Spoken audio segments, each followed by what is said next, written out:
नमस्कार दोस्तों, आज का टॉपिक है कमर्शियल प्रॉपर्टी पार्ट 3। पार्ट 1 और पार्ट 2 बन चुके हैं, उनको ज़रूर देख लेना, नहीं तो चढ़ती बस में चढ़ने वाला सीन होगा। तो मैं वहीं से स्टार्ट करूंगा जहां मैंने स्टॉप किया था वीडियो नंबर 2। मैं इसमें फॉर्मूले बताने वाला हूं कुछ लोगों के लिए, क्योंकि फॉर्मूला जनरेशन है, फटफट चीज़ें चाहिए क्लैरिटी के लिए, गोलमोल में नहीं समझ पाते, तो कुछ फॉर्मूले बताऊंगा। और वीडियो में at some point of time मैं एक लाइन बोलूंगा कि सीक्रेट रिवील्ड ऐसे करके बोलूंगा, और वो कहीं पे भी होगा, और वो मैं अपने पूरे डेटा शेटा जो भी मैं तामझाम तंत्र मंत्र करता हूं उस सब से मैं निकाल कर आपको बता रहा हूं एक चीज, वो एक ग्राउंड रियलिटी है। उससे क्या फायदा उठा सकते हैं, क्या समझ सकते हैं, बहसबाजी का विषय भी हो सकता है, पर वो भी मैं वीडियो के बीच में बताऊंगा कि आई एम रिवीलिंग दिस। ठीक है, तो बीच में कभी भी हो सकता है, बहुत लंबा वीडियो नहीं होगा, बने रहे। तो सोसाइटी शॉप्स पे मैंने एंड किया था, सोसाइटी शॉप से ही स्टार्ट करता हूं, अफोर्डेबल हाउसिंग से, कि जी आपको ये समझना है कि एक रेशो है 80 फ्लैट्स का एक आपकी दुकान का। तो अगर 750 फ्लैट हैं तो 75 लगा लो, तो 10 दुकानें होनी चाहिए, बहुत बढ़िया चलेंगी। ये एक फेयर प्राइस का है, 35 से 40 लाख के हिसाब से, वो रेट भी, और मैंने रेशो बता दिया। रेशो ज्यादा है तो रेट कम होना चाहिए। काफी जो नए बिल्डर्स आ रहे हैं अफोर्डेबल में, और जो अब कमर्शियल बन रहा है, उनने थोड़ी सी सुन ली है ये बात, जिसमें उनने दुकानें कम करी हैं, साइज बढ़ाए हैं, रेट थोड़े से बढ़ाए हैं, तो साइज 3 गुना कर दिया शॉप्स का, तो वो वाले विल बी मोर प्रैक्टिकल। तो मैं अभी थोड़ा और समझाता हूँ इसको, अब कारपेट एरिया और रेट के हिसाब से समझाता हूँ। 35 लाख की शॉप है, 250 स्क्वायर फीट बोली जाती है, कारपेट एरिया 140 है, तो 35,000 और 140 को करोगे तो 25,000 आएगा, तो यानी 25,000 रुपए पर कारपेट एरिया पर स्क्वायर फीट पे बिक रहा है माल। रेजिडेंशियल बिक रहा है 4,000 रुपए पे, और ये कमर्शियल दे रहे हैं 25,000 सेम सोसाइटी पे। तो जी ये ग्रॉसली ओवर प्राइस्ड है। ये इसमें ये नहीं बोलना है ये तो ये बिल्डर है, ये तो नामी बिल्डर है, कोई स्टोरी बोलेगा ग्राउंड फ्लोर की ले लो, इसकी ले लो, उसकी ले लो। ग्राउंड फ्लोर की भी भ्रांति बहुत हो रखी है, ये भी मैं मिथ ब्रेक करूंगा, बने रहना कि भी ये वाली ले लो। चलो, ये इसके चक्कर में लोग कैसे मरे फंसे हैं वो भी मैं बताऊंगा। तो सोसाइटी शॉप्स आपको इन रेट्स पे नहीं लेनी है, बिल्डर्स को 50% रेट पे निकालनी चाहिए society shops to make any sense. Otherwise इस रेट पे लेके अगर आप सोच रहे हैं कि आपको कोई फायदा हो जाएगा आगे, तो नहीं होने वाला, ये आप समझ लीजिए। ना तो उसकी रेट में बढ़ने वाली है वो चीज, और सिंस क्वांटिटी में 70 तक निकाल रखी हैं, तो रेंट्स भी पिटे रहेंगे। जो अफोर्डेबल हाउसिंग आ चुकी हैं, डिलीवर हो चुकी हैं, जहां लोग रह रहे हैं, प्लीज वहां कृपा करके जाइए और पूछे दुकानों का किराया क्या है और दुकान कितने में ली थी। अपने आप काफी क्लैरिटी आप लोगों को मिल जाएगी। दूसरी चीज, ये लोग बताते हैं कि नहीं बाहर से लोग आ जाएंगे, इसका मैंने मुंह इधर कर दिया, बाहर से कोई नहीं आने वाला, चारों तरफ सोसाइटी है, जो आदमी जहां रहता है हर जगह दुकानें हैं। ठीक है, क्योंकि सबसे इजी चीज है दुकान खोलनी, बनानी और खोलनी, वो चलानी is a difficult part on it. तो ये सोसाइटी शॉप्स का मैंने खत्म किया। प्रीमियम अपार्टमेंट्स जहां हैं उनमें जो सोसाइटी का फॉर्मूला है, वहां आप 60 तक ले आओ, 50 से 60, क्योंकि वहां डिस्पोजेबल इनकम थोड़ी बढ़ जाती हैं, तो वहां 50 से 60। अगर वहां पे भी दुकानें आपकी केवल 20 फ्लैट पे एक है, 25 फ्लैट, 30 फ्लैट पे एक है, तो वो ग्रॉसली ओवर प्राइस्ड है, क्योंकि रेट्स तो ये लोग उतने कम ला नहीं रहे, कोई भी जो भी सोसाइटी शॉप्स बेच रहे हैं। तो मोटा मोटा मैंने सोसाइटी शॉप्स का बताया। अब मूव ऑन करते हैं वर्चुअल स्पेस पे। वर्चुअल स्पेस भले वो ऑफिस का हो या कमर्शियल वाला कुछ हो, is a dangerous thing to be in. Reason इसका, क्योंकि वो एक चीज तो आपके हाथ में तो एक पर्ची है, फिजिकल कुछ है नहीं, और एक वादा है बहुत बड़ा कि भाई मैं, बिल्डर ने भी लीज पे ले ली है कुछ दुकानें इसके अंदर से या कुछ स्पेस, और वो 27 साल लीज पे ले लिया, 30 पे लीज पे ले लिया, इस तरह की कोई स्टोरी है कि मैं मैनेज करूंगा। अरे मैनेज क्या करूंगा?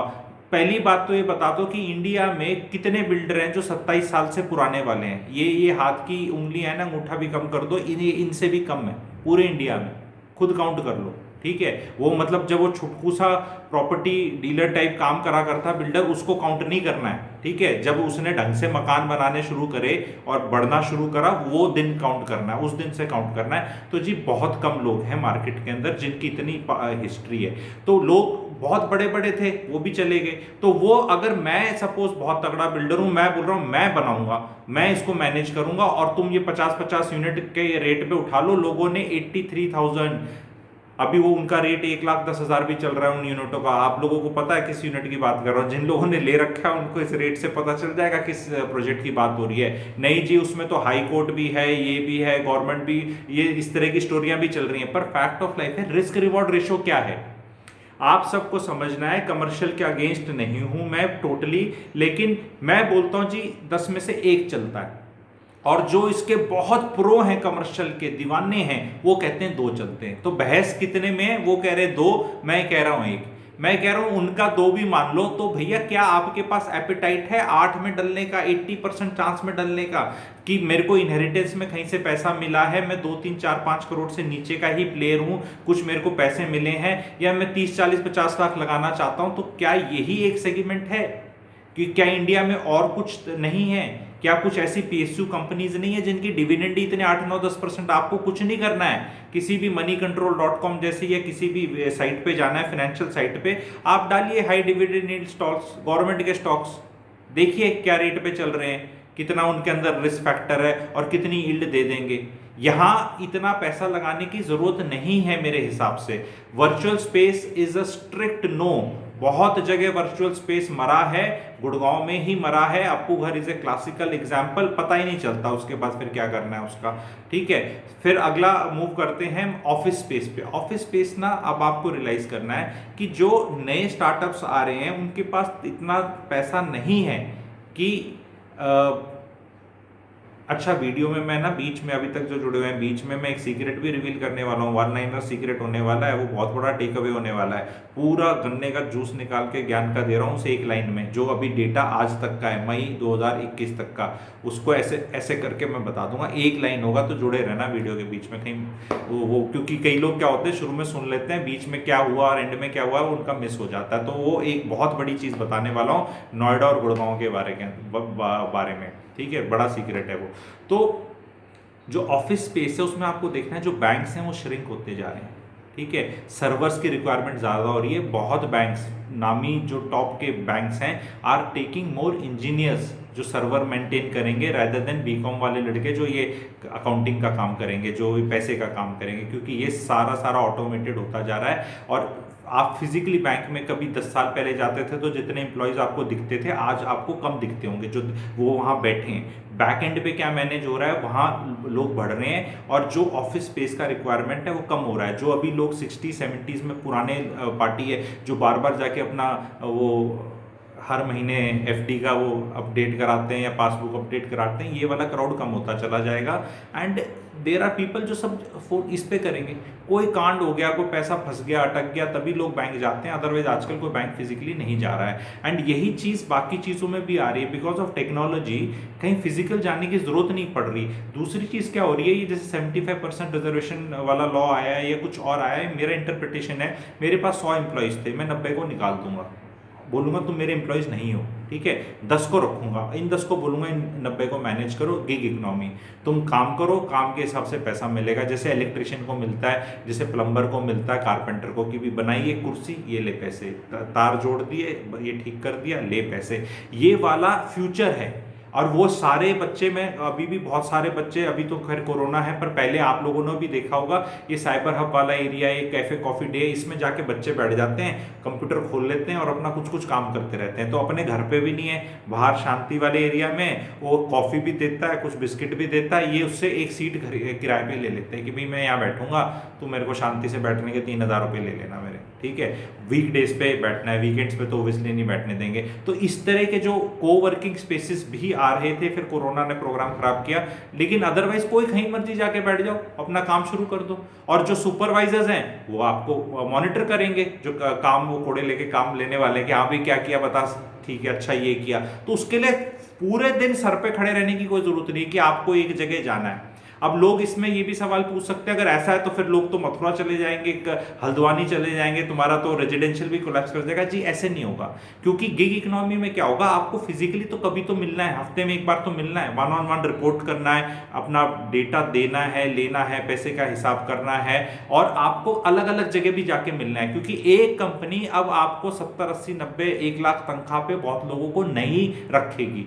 आपके पास एक स्पेशलाइजेशन होगा काम करने का, उस तरह की वो कई कंपनीज होंगी जो आपको काम देंगे अलग अलग तरह का, कहीं से 18,000 कमाओगे, कहीं से 15, कहीं से 12, इस तरह पैसा इकट्ठा होगा। रात को काम करो, सुबह काम करो, कहीं घर बैठ के करो, कहीं करो, लेकिन काम समझने के लिए, कभी ट्रेनिंग के लिए, कभी किसी भी चीज के लिए रेगुलरली आपको मिलना पड़ेगा। तो ऐसा नहीं है कि मैं हल्द्वानी में बैठ गया और बस सब ऑटो पे चला जाएगा, या मैं कहीं कोटा चला गया, मैं कहीं अपने छोटे शहर चला गया और बिल्कुल ही इतना इतना ऑटोमेटेड भी नहीं होगा, फिजिकली रहना पड़ेगा। और दूसरी एक चीज और है, ये बच्चे नहीं रहना चाहते छोटे शहरों में अपने पापा मम्मी के पास, इनको भी लाइफ चाहिए।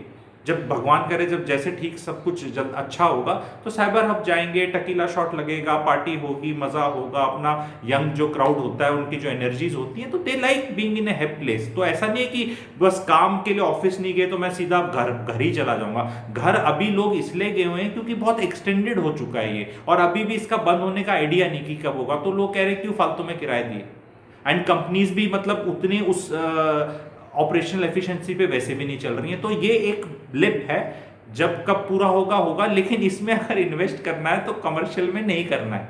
That is one. In office space they are also shrinking. जो ये पुराने मॉल्स थे जो पिट चुके हैं, जो बहुत खाली स्पेस है, जहां पे वो भाग्यश्री के वो गाना था ना, वो एप्लीकेबल होता है जो सलमान जी के लिए गाया था, कबूतर जा जा जा, वहां कबूतर घूम रहे हैं सारे के सारे, वो वहां ऑफिस बन जाएंगे। जहां कभी क्या बोलते जूते बेचे जाते थे कुछ, क्योंकि स्पेस तो वो भी है ना। ऐसा तो नहीं है कि भी यहां ऑफिस स्पेस बन रहा है क्योंकि इसका नाम ऑफिस है और ये कुछ और था और ये चल नहीं रहा, तो अब इसको मैं ऑफिस नहीं बना सकता। तो ऐसा नहीं है कि मैंने इसका ऑफिस स्पेस बना दिया तो यही ऑफिस है। कोई ऑफिस तो कुछ भी हो सकता है। आपको कॉमन टॉयलेट्स होने चाहिए कहीं पे और कुछ स्पेस होनी चाहिए, वाईफाई शाईफाई लगाओ, अपना अंदर से कुछ करो और बैठ जाओ, वो ऑफिस हो गया आपका। तो ये ऑफिस स्पेस पे बिल्कुल भी मैं बुलिश नहीं हूँ। एंड जिन लोगों ने ले रखे हैं उनको बड़ी नाराजगी होती है कि तुम ऐसे क्यों बोल रहे हो। भी मेरा कोई चैनल सुनिए, कोई 50 लाख सब्सक्राइबर्स का नहीं है, मैं कोई मार्केट को नहीं हिला सकता। तो आपने अगर लिया है ना, तो मेरा तो एक बूंद भी नहीं है इस पूरे सागर के अंदर इन्फ्लुएंस की बात कर रहा हूँ। मैं तो केवल जो मेरा ऑडियंस जुड़ा हुआ है, जो एक मिडिल क्लास ऑडियंस है, क्योंकि जी जो आप में से 10 लाख रुपए पर मंथ कमा रहे हैं और 50 करोड़ 30 करोड़ के व्यक्ति हैं, उनके लिए ये चैनल नहीं है। उनके लिए मैं हूं, पर वो प्राइवेट मैं हूं। पब्लिक प्लेटफॉर्म पे मैंने एक वीडियो भी बनाया, उसमें मैंने क्लास भी बड़े अच्छे से समझाई है कि लोअर क्लास क्या है, मिडिल क्लास क्या है, अपर क्लास क्या है, और मैंने बहुत अच्छे से बताया कि भी मेरा ऑडियंस तो ये है। तो कई लोग बड़े कंफ्यूज हो जाते हैं भी, कई लोग मेरे से जुड़े हुए हैं जिनके पास 10 15 20 25 30 करोड़ है और बड़े गुस्से में बात करते हैं, तू क्यों बता रहा है, ऐसे क्यों बोल रहा है। मैंने कहा भैया आपके लिए अलग स्टोरी है भाई, you can afford to do all this activities. It is equivalent to future and options में ट्रेड करना। अब लोग ना राकेश झुनझुनवाला और वॉरेन बफे कैसे इन्वेस्ट कर सकता है, हम नहीं कर सकते भाई लोग ऐसे, क्योंकि उनको तो कंपनी के टॉप एग्जीक्यूटिव्स आके रिपोर्ट करते हैं, जिनमें उन्हें इतने बड़े शेयर्स लेने हैं, हिस्सा या ले रखा है, वो रिपोर्ट करते हैं और वो इन्फ्लुएंस भी करते हैं कि तू ऐसे काम करेगा, ऐसे नहीं करेगा। तो क्योंकि उनके पास पैसे की ताकत है, हमारे पास नहीं है। मैं 5,000 रुपए का 50,000 रुपए का शेयर लेके नहीं बोल सकता, ओए हेलो ऐसे ऐसे कर रहा, तुम अपनी बैटरी का साइज ऐसे कर दे और कार को ऐसे डिजाइन कर दे। I can not influence anything, I can just hope like hell कि हाँ मैंने डाल दिया, देखो शायद अच्छा करेगा, मुझे ऐसा लगता है। तो सेम वे अगर आप वो 50 स्क्वायर फीट की वर्चुअल स्पेस कहीं खरीद लेते हो, आपके पास कोई पावर नहीं है। वो बंदा जो बिल्डर है, अगर वो डिफॉल्ट कर गया कहीं और, तो उसका ये तामझाम सीज हो जाएगा जिसमें उसने अपनी स्पेस भी ले रखी है बहुत सारी। तो फिर वो उसका क्या इंटरेस्ट है उसके बाद? वो तो कहेगा हो गया मेरा 27,000 स्क्वायर फीट था, आप लोगों का 80,000 स्क्वायर फीट था, मैंने मिलके इसको मैनेज करके कुछ अच्छा करना था, पर कोर्ट ने मेरे 27,000 रुपए अटैच करके उसको दे दिए, अब मैं तो कुछ कर नहीं सकता। जो नया 27,000 लिया इससे बात कर लो। जो नया 27,000 रुपए लिया है वो हो सकता है कोई बैंक हो, कोई सरकारी बैंक हो या कुछ भी हो, उनका कोई इंटरेस्ट नहीं है चलाने फैलाने में, वो फिर बोली लगाता फिरेगा।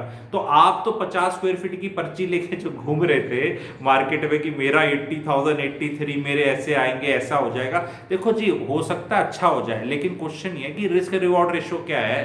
क्या आप कोई ऐसी सरकारी कंपनीज को नहीं जानते जो इतनी डिविडेंड यील्ड देती हैं? जाइए moneycontrol.com और इस तरह की वेबसाइट्स में डालो high dividend yield paying company, सरकारी कंपनी, और उनमें थोड़ा थोड़ा करके पैसा डाल दो। I disclaimer, I am not a financial SEBI registered this thing, तो मैं नाम वाम नहीं ले रहा, पर मेरा ख्याल है कि ऑल्टरनेटिव्स क्या है। क्या उनके वो फंस जाओगे उसमें? आप अलग अलग शेयर्स डाले हुए हैं, अलग अलग डिविडेंड आ रहे हैं, और एक जगह नहीं हो, कई अलग अलग सेक्टर्स में हो। कोई कंपनी क्या बोलते हैं पानी से बिजली बनाती है, कोई कोयले वाली है, कोई बिजली को कैरी करती है, कोई ट्रांसमिशन कराती है, इस तरह की सरकारी कंपनीज हैं। तो क्या उनमें पैसा डाला जा सकता है जो बहुत स्पेकुलेटिव नहीं है, और जहां आपको एक रिटर्न ऑन कैपिटल एम्प्लॉयड जो होता है आरओसी थोड़ा डिफाइंड है उनका, रिटर्न ऑन इक्विटी डिफाइंड है उनकी, डिविडेंड यील्ड डिफाइंड है। तो जरूरी है क्या कमर्शियल में जाना? मतलब अंदर से क्या है कि सिलेबस मुझे उतना ही पता है, इसलिए ही कमर्शियल में जाना है। आखिरी इसके अंदर जो स्पेस बच जाता है जी वो एससीओ बच जाता है। तो एससीओ जो आए हैं, गुड़गांव के एग्जांपल देता हूं, आप अपने शहर के कर सकते हैं, पास्ट बहुत है।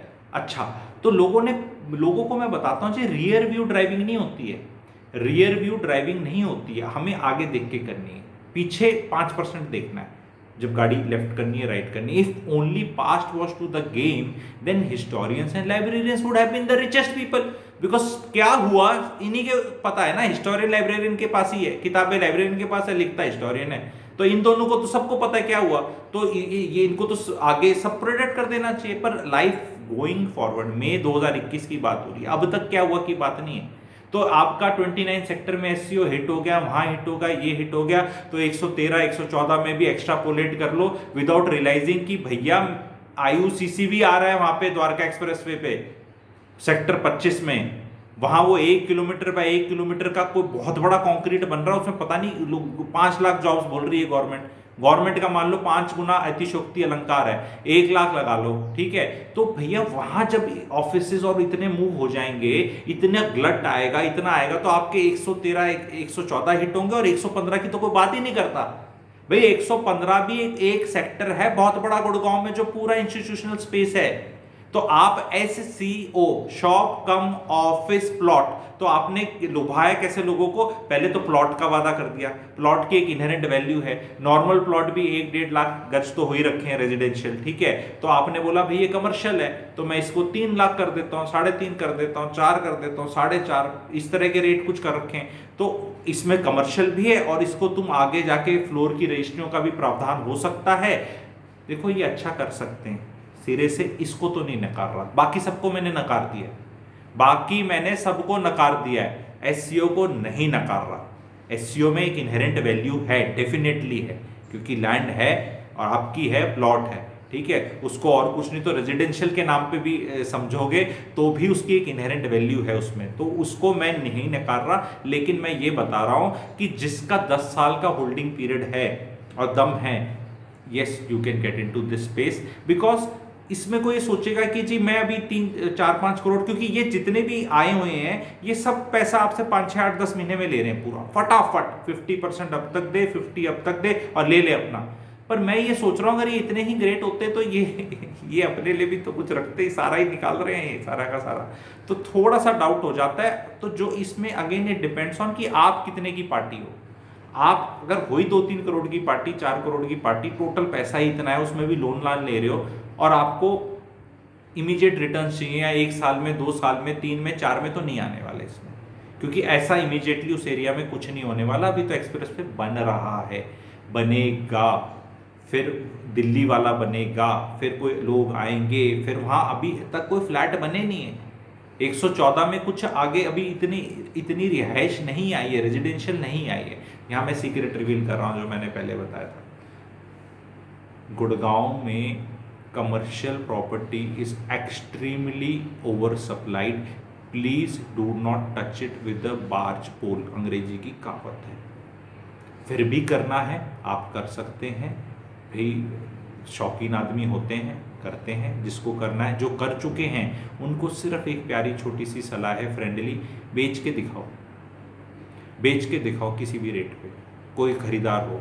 तो अगर आपसे कोई नहीं खरीद रहा, बिल्डर से खरीद रहे हैं, तो यानी कोई तो रीज़न होगा कि बिल्डर के पास कुछ आकर्षक ऐसा मार्केटिंग स्किल्स हैं या कुछ उसका ऑरा है कि लोग वो खरीद लेते हैं। आप अपना जहाँ जहाँ भी ले रखे हो, मैं तो वर्ड यूज़ करूँगा, फंसे हुए हो, निकाल के दिखाओ प्रॉपर्टी, तब आपको समझ में आ जाएगा क्या मैं बोल रहा हूँ। और दूसरी चीज़, नोएडा, ग्रेटर नोएडा साइड में फ्लैट मत खरीद लेना, वहाँ ग्रॉसली ओवर सप्लाई है रेजिडेंशियल।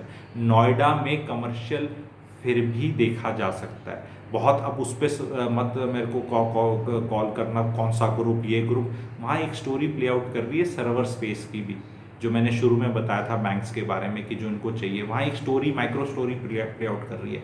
ग्रेटर नोएडा साइड में ये आपके जेपी ग्रीन और जो एस्पायर बना हुआ है, आम्रपाली स्टॉल्ड प्रोजेक्ट्स वाला जो फुल फॉर्म है उसका, जो गवर्नमेंट में बनाया हुआ है, जो एनबीसीसी बना रही है, अगले साल 30,000 वो वाले फ्लैट मार्केट में आने वाले हैं।